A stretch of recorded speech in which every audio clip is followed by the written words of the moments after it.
welcome back to another episode of Change Wired podcast. My name is Shurina. I'm your host, your partner in change, personal and collective evolution, transformation, and just someone who is passionate about human potential, unlocking more of it, using more of it, and creating better world for all of us. Guys, today we are talking about effortless consistency. When I work with my clients, that's the result that I'm looking for. I'm looking for effortless consistency in the areas where my clients have struggled before. But before obviously creating that for my clients, I had to create that for myself and to learn, to understand how it actually works. And I think it evolved during my coaching certifications and work with clients and putting that in practice in my own life. I've had my six-pack abs for a decade now. And before that, I struggled quite a lot. It was probably another decade of dieting, on going back and forth and losing 5 kilos, gaining 5 kilos, and again, trying all this kind of different diets and feeling like it was a struggle. And I couldn't understand, why did I struggle that much? Maybe it was just too hard of a thing, or it wasn't meant for me, or other people had different brain or different body, or again, other people who were in great shape did not seem to be in any sort of struggle. And only once I got through these different coaching methodologies and I read book on decision making and I put things in my own life in practice, this system way of thinking and designing, I realized, it's actually not about willpower. It's about systematic approach to creating better ways of deciding, of thinking, and then designing your environment. And that produces this effortless consistency in the areas where we think that require discipline, whether that's going to the gym and exercising, whether that's creating eating habits that work for you for life, whether that's creating work ethic that creates business consistency, grows your career, your relationships, whatever it is you are struggling with, realize that it has very little to do with your discipline. Yes, you might have different wiring of the brain. We all do have different wiring. They say it's almost like our fingerprints. The way our brains are wired, they are different. But better systems seem to work for everyone. And that's why you have these decision-making scientists and behavior design scientists. Fundamental core things seem to be quite consistent for majority of the brains. So today we are talking about these methods, just 3 of them, that I've been using to get six-pack abs for life. And I've been keeping it for the past decade at least, through weddings and celebrations, Christmases, New Year's, different parties and family vacations and picnics, and I can't even remember all of the occasions. So I've been doing it without having to rely on any sort of discipline. Again, it was quite effortless. And the same things I teach to my clients, and they absolutely love them.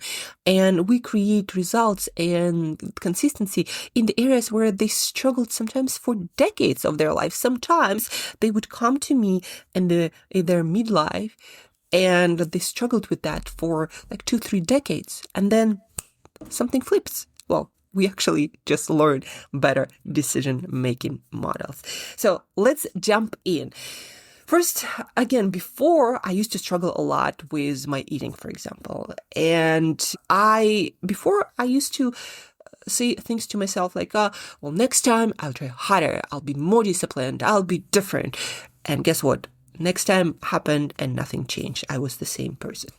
So then at some point I started asking different questions, and not necessarily because I was so genius, but because at that point I was going through a lot of coaching certifications and I was learning new better strategies and I was applying it in my life. So I started asking myself, which is known as a pre-mortem practice, a very popular thing in strategy and decision making, in making your business work or your life work or your six-pack apps work. You can use it there too. Human brain is kind of works similar no matter which area of your life or career you put it in. So pre-mortem, I started asking myself at that point, Angela, imagine yourself failing, and I didn't have to imagine, I did it many times. What would go wrong? And I would go through actually all of the instances that already happened, that went wrong, and realizing that willpower just does not work. And I will go through challenging moments and stressful situations. And when I get busy and when I'll be low on energy, all of that will happen. So all of these wrong things will happen. So what's my plan for that? And I realized a couple of things. My environment needs to match my goals, my aspirations. It's so much easier to be disciplined when you don't have junk food around or anything that you can overeat than when you do. The second thing, I needed to sleep well, because sleep changes your hunger after even one night. So you get hungrier and less satisfied with boring quote unquote foods, like the regular whole foods. So sleep had to become a non-negotiable for many other reasons that I also after that learned. But sleep is still a non-negotiable for me. And then the third part was creating different pattern interrupters, like taking a shower, listening to the music, going for a walk, and learning how to just sit with discomfort, breathing, and realizing that actually urges and cravings come and go really fast as long as you just sit with it for a bit and allow it to pass through, just like any emotion or sensation. Or like, imagine you hurt your elbow, like, table or some cupboard door or your toe, right? And it hurts, but then you sit with it and it dissipates. So cravings and urges are a lot like that. They dissipate if you just allow this painful sensation to be there for a little bit.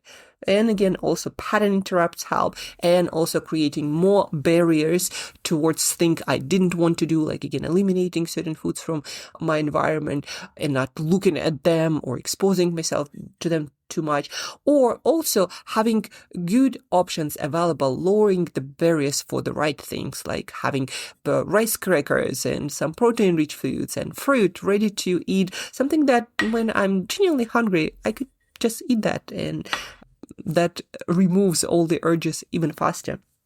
So pre-mortems, asking yourself, like, imagine yourself failing. Angela, you failed. Like, why did it happen? And creating systems and behaviors and plans to deal with that in advance, it works really well for human psychology. It's also called mental contrasting. You can also look it up. And mental contrasting is basically the same idea. You imagine, when you set a goal, you imagine all the obstacles that can get in the way, and you deal with those obstacles in advance. Either put the systems in place so when they do happen, those obstacles, the damage is minimum, or you put systems in place that make these obstacles less likely to happen in the first place, or you just redesign your path so you can just walk around, so to speak, those obstacles. So this is pre-mortems. Then another practice, I blogged today about that, and let me see what's the next one. Category decisions. Yes, that is a good one. And I have a really good anecdote here. So it was, I think, a couple of weeks ago when I was at this padel tournament for founders and investors.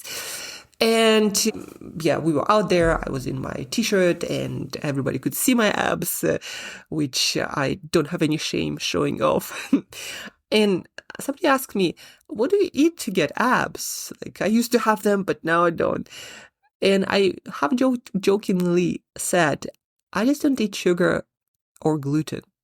What I actually meant is most foods that wreck my willpower contain one or both, gluten or sugar. So I stopped negotiating. I don't seek out gluten-free options either. And my life got objectively better without bread, pasta, and sweets. I did not need to scan menus anymore or negotiating just this once, or there was no inner debate after that. Automatic no. And not because those foods are some evil or, I don't know, they're super bad for you or you can't have great physique with them. No, but because decision fatigue is deadly to a lot of our goals. No willpower stands a chance against decision fatigue. And so I eliminated that. And also that single rule eliminated what is called also in decision-making science, decision-making creep. When you start saying things like, this one time doesn't matter, it won't change anything, but then repeat it enough time, like let's say one donut won't change anything. But if you repeat that every day, every other day, on top of, your regular nutrition, that changes everything. That steals your dreams. That kills your dreams. And the upside, I feel and look great every day with no felt effort. And the best part, after enough repetitions, the whole idea and urge disappears. It's like your body forgets what it even tastes like. So when I look at bread now, I have no sensation whatsoever. And so no restraint or willpower or discipline is needed. And then another one is one of the most favorite by my clients because it allows this real life flexibility. Although I must admit, it still does require a little bit more decision-making power than automatic no, but it allows a lot of flexibility, which my clients also appreciate. Not everyone is a yes-no fanatic like myself in certain things. So what is it? Pre-commitment contracts. Sometimes they're also called commitment devices in decision-making literature. And it's all about deciding in advance, especially before what you think is going to be a tricky situation that in other cases would require some willpower or discipline. So, for example, you are going to a birthday party or a wedding or whatever. You decide 2 drinks and then sparkling water, or maybe non-alcoholic drinks, and maybe also 2 or 3 of them, whatever works. No starches, 1 dessert, maybe no pasta, but I'm gonna have 1 dessert because maybe there will be really great dessert, or it's your favorite, or your grandma's favorite cake that you just can't miss, right? Or whatever fits your goals and the social occasion. And so when the moment gets hot, meaning you are confronted by this thing that might challenge your willpower, your brain does not improvise well. It will never work in your favor, almost in 100% of the cases. Your brain executes the plan, so make one.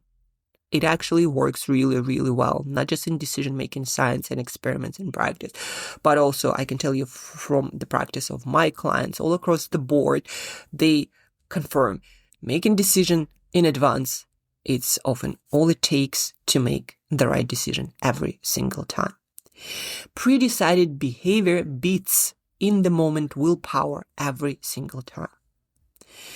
And these frameworks, guys, pre-mortem category decisions, when you say yes or no to certain things in advance, and then pre-commitment contracts, also known sometimes commitment devices.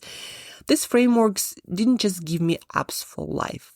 They gave me and my clients effortless consistency, where before there were years of willpower struggle. And that's what most people are missing about this whole strategy. It's not about discipline. It's not about willpower. It's about better mental models, better decision-making models, because every single action is a byproduct of your decision.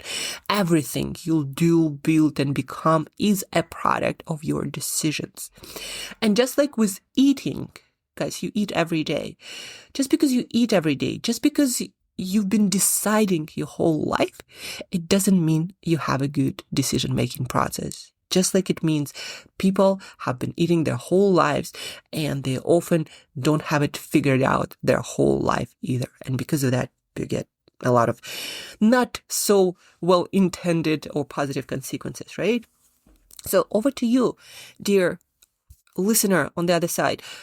What are you still trying to willpower your way through when a better decision-making model, where a better mental model would make it effortless.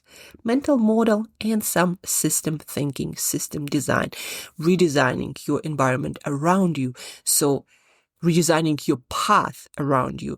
So what you want to do is almost effortless. And then once you do it many, many times, it becomes so automatic that you put yourself into any environment. You put myself in a bakery, I'm just not bothered anymore. And that happens once you make those decisions, those frameworks a part of your life. At some point, it becomes so automatic that you just it doesn't even come to your mind to make any other decision. It's like also with drinking. I drank alcohol once in my life. And so no matter what I'm confronted with, it just never crosses my mind to have a drink. Like no matter how difficult my life gets, it's just not something that I do or engage with. And it's been, since I had that drink, it's 25 years. So during my, teenage years, I got to experiment a little bit, probably like most teenagers, and I couldn't understand alcohol then and never tried it again. But that just shows you it's not about the thing. It's about your habits, automaticity. And a much better way to create that automaticity is to use better mental models and decision-making frameworks, not your willpower, which is a subject to your energy, to your mood, to your stress levels, to your sleep. So many things can screw your willpower up. And also the more decisions you have to make, the less of that willpower you'll also have. So pre-mortem category decisions, pre-commitment contracts, use them. I suggest choose an area of your life, one habit where you've been struggling for a long time, and think how you can apply pre-mortem or pre-commitment devices or contracts or category decisions to make it decision-less situation. And if you need any help, feel free to schedule a session with me, executive coaching session. I always give a trial one to anyone. It is linked in the show notes. Try it out. Bring your most struggling habit to me and we'll break it down, create a great process, and then you put it into practice and you'll see how powerful that can be for creating effortless consistency for where you've had struggles for years before. Thank you guys for tuning in. Thank you for listening. Hope you enjoyed this podcast and learned a lot and eager to put what you learned, one thing, just choose one thing, guys, into practice. And don't forget to share this podcast, rate, review, share it with your friends, do something to help this podcast to reach more ears so we all get to practice better decision-making models to improve our life and the world around us.